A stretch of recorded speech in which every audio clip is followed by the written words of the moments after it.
Vanity Fair lanza las mejores historias de los últimos 5 años, una serie de folletines de gente muy interesante con vidas apasionantes que a todos nos llaman la atención y que han dejado a la mítica revista mirar desde cerca, incluso desde muy cerca, pero nadie mejor que su directora Lourdes Garzón, que hoy nos ha recibido a Periodista Digital aquí en la presentación del libro para contarnos y hablarnos de todo esto. Buenos días, Lourdes, gracias por recibirnos. Buenos días, encantada. ¿Cómo son estos personajes públicos relevantes vistos desde tan cerca? Hemos querido publicar un libro en el que recogemos lo que consideramos nuestras mejores exclusivas y nuestras mejores entrevistas y reportajes, pero añadiendo lo que nunca supo el lector en su momento, lo que hay detrás, cómo se consiguieron, qué ocurrió cuando publicamos la portada de Corina, qué pasó con el reportaje sobre los príncipes, cómo localizamos a Javier Anastasio, el que fue condenado por el asesinato de los marqueses de Urquijo.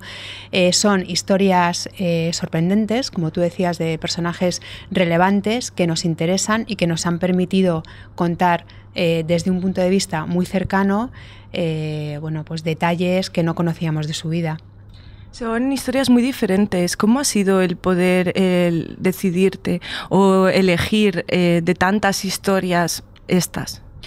Sí, son historias muy diferentes porque al lado de Javier Anastasio, como te decía, condenado por el asesinato de los marqueses de Urquijo, fugitivo durante 30 años, al que localizamos en Buenos Aires después de pasar una vida huyendo, o de Charles Manson, al que entrevistamos en una cárcel de alta seguridad de Estados Unidos, o de Corina, o de Ricky Martin, que contó por primera vez la historia de cómo había tenido sus hijos a través de una madre de alquiler.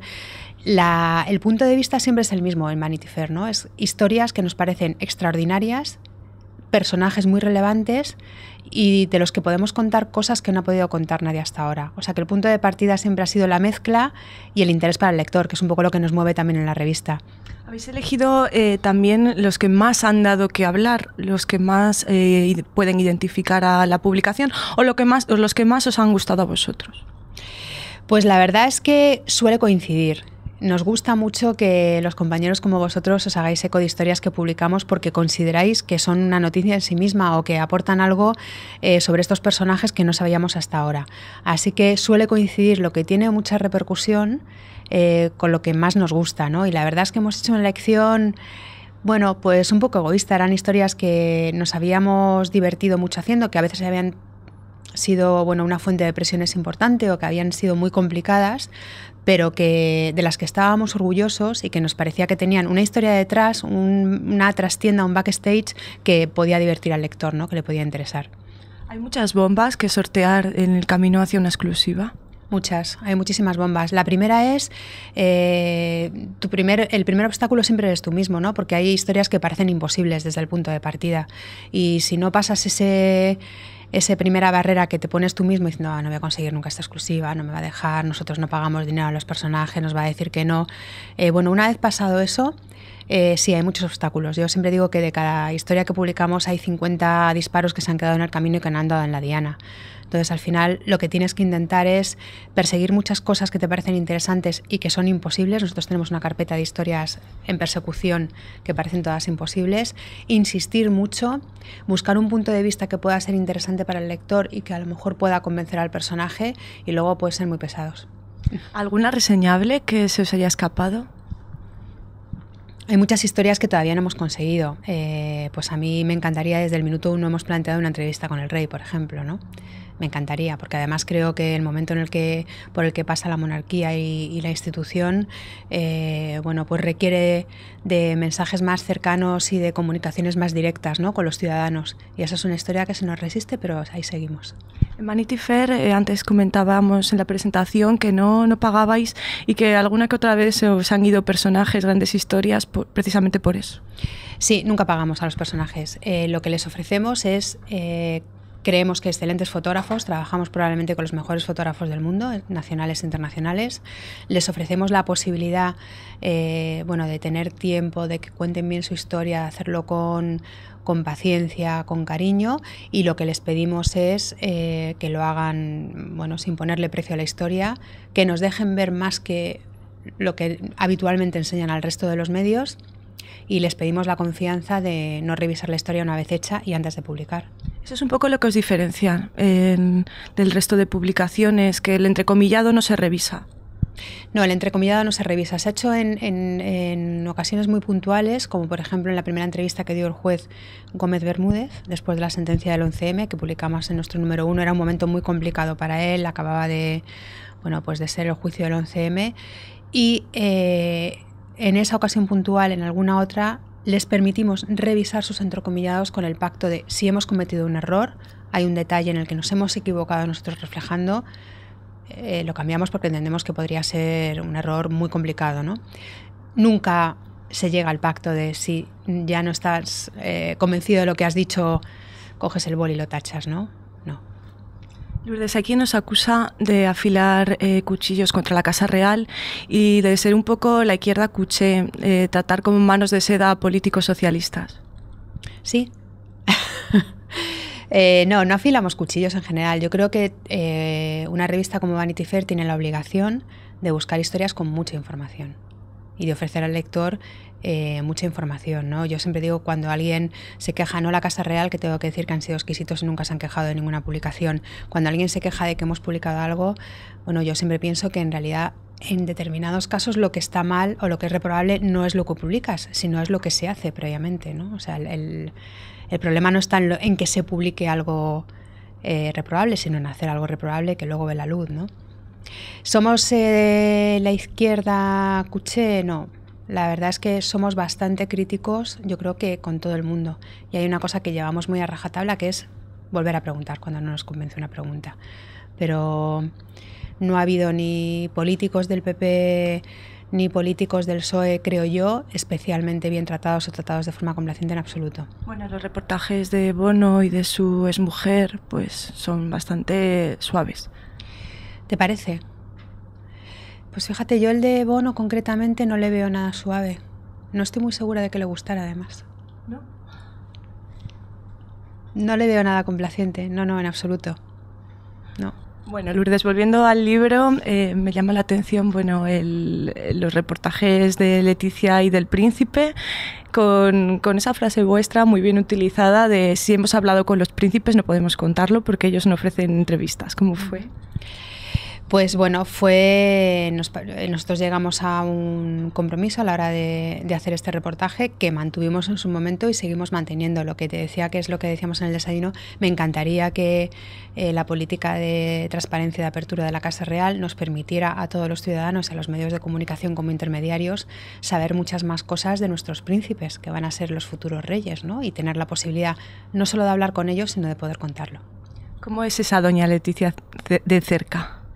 Pues en el reportaje dábamos muchos detalles sobre ella, ¿no? Pues es muy espontánea, hablábamos pues desde el perfume que usa hasta cómo se relaciona con el príncipe y cómo de repente dice, no, pues parece mentira, estás hoy medio sordo, tal, o sea, es muy cercana en ese sentido, ¿no? Y luego yo creo que es una persona muy estricta, tengo la sensación, ¿no? Con ella misma, con su entorno, con lo que se cuenta de ella y con su imagen, ¿no?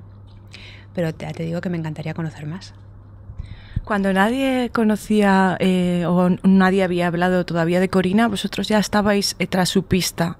Cuéntanos por qué. Estábamos tras su pista, efectivamente. Había un rumor sobre esta princesa, era un personaje que nos parecía...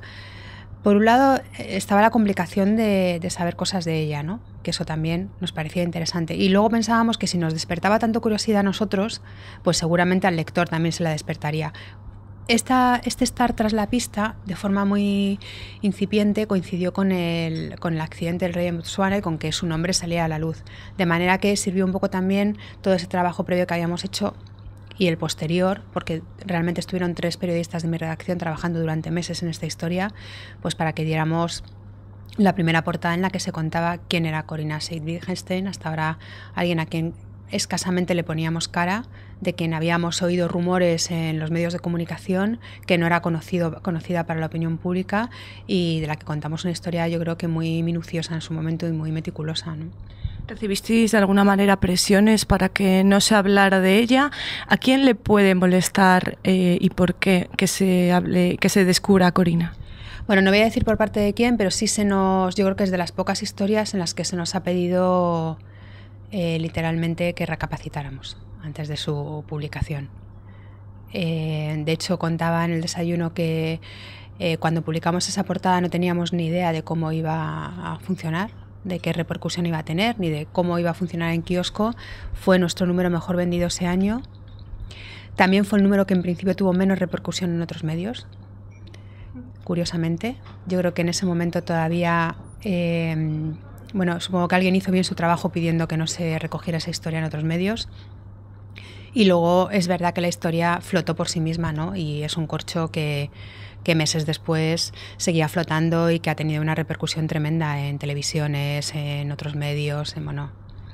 Esa misma foto que nosotros sacamos debajo de una piedra, porque todo el material de Corinne estaba retirado de las agencias europeas e internacionales. En ese momento los abogados ingleses amenazaban a los medios de comunicación anglosajones con acciones legales si se hablaba de su relación con el rey. Pues esa misma foto es la que ha utilizado ahora la edición americana de Vanity Fair en un reportaje sobre la monarquía española, por ejemplo. Entre los reportajes que destacáis en el libro está el de Ricky Martin, que eligió esta revista en concreto para pues, dar a conocer a sus hijos y dar un poco un cambio al modelo de familia tradicional. ¿Por qué os eligió a vosotros? La verdad es que es una historia que me gusta mucho, es una propuesta que le hicimos a la gente de Ricky, que es estupendo, y bueno, pues Ricky Martin, que como sabéis muy bien fue un ídolo, un sex símbolo adolescente para muchas adolescentes, ¿no? Y para muchas jóvenes, un día decidió hacer pública su homosexualidad y decidió fundar una familia, tiene 2 hijos, una pareja estable, y ha tenido esos hijos gracias a una madre de alquiler.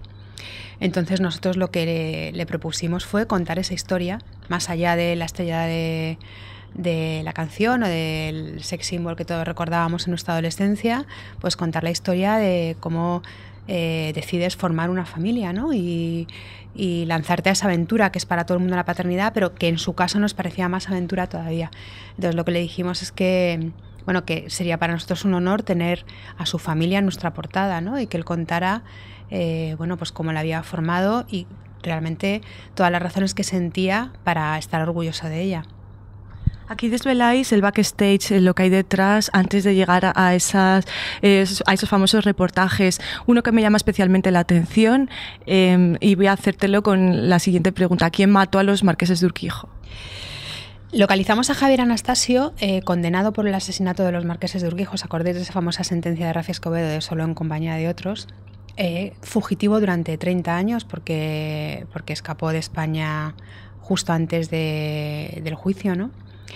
Conseguimos localizarle, le entrevistamos en Buenos Aires, él acaba de publicar un libro. La primera pregunta que le hicimos ¿es usted un asesino?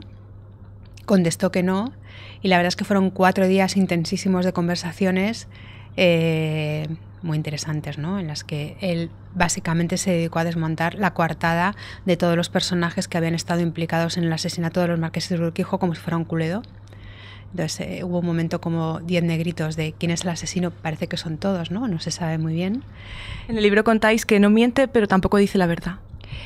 Sí, bueno, es un hombre muy curioso, ¿no? Es un hombre muy tímido, pero muy simpático, muy agradable en el trato, con el que, bueno, pues estás estupendamente tomando una cerveza o cenando, porque hacíamos mucha vida juntos, y que de repente te preguntas, ¿realmente este señor es un asesino? O no, pero si no es un asesino, seguramente sabe, aunque no lo haya querido contar nunca, qué pasó en el crimen bueno, más conocido de la historia reciente de España, ¿no? El asesinato de 2 aristócratas que además estaban a la cabeza, eran propietarios del Banco Urquijo, en un momento en el que el Banco Urquijo estaba a punto de fusionarse con el Banco Central, en el que había muchos problemas para esa fusión, ellos estaban no demasiado de acuerdo, es decir, había muchos elementos de dinero, amor, odio, el yerno, Rafa Escobedo, la hija, los marqueses, la fusión, tal, que hacen de la historia, bueno, algo apasionante. Es difícil quedarte con unas historias y con otras no, pero me gustaría hacerte otra pregunta antes de acabar. ¿Cómo fue compartir Nécoras con Ubiña? Pues la verdad es que yo no lo hice directamente. Además de curioso. Lo hizo uno de nuestros redactores, David López, que tuvo 2 encuentros con él. La verdad es que empezó a contactar con él, que eso lo hacemos muchas veces, ¿no? El previo a la entrevista es muy largo. Cuando él todavía estaba en la cárcel, por cartas, escribían, empezaron, bueno, a tomar confianza uno con otro. Y la primera entrevista que publicamos con él fue por escrito desde la cárcel. Y entonces, cuando salió, la primera entrevista que dio un medio fue a nosotros, ¿no? Y la verdad es que, bueno, estoy segura de que David lo pasó muy bien porque venía encantado de esa entrevista y es una de esas historias pues de auge y caída de un personaje, ¿no? Que siempre son muy interesantes. Llegó a deciros que él había financiado con dinero del contrabando ciertos partidos políticos de Fraga y de Suárez. Y la UCD, sí. Sí, la verdad es que a veces nos cuesta mucho conseguir un personaje, pero la parte buena es que cuando el personaje por fin se decide dar una entrevista en Vanity Fair, de alguna manera yo creo que hay un clic en su cabeza que hace que cuente más cosas de las que contaría en otra cabecera, ¿no? O sea, digamos que sienten la comodidad, quiero pensar, o sienten que es el sitio donde van a contar otras cosas, ¿no? Pues muchas gracias, Lourdes. Solo preguntarte, ¿con qué historia te gustaría empezar el siguiente libro de los siguientes 5 años? Pues con esta entrevista con el rey que se nos resiste. De acuerdo, gracias. A vosotros.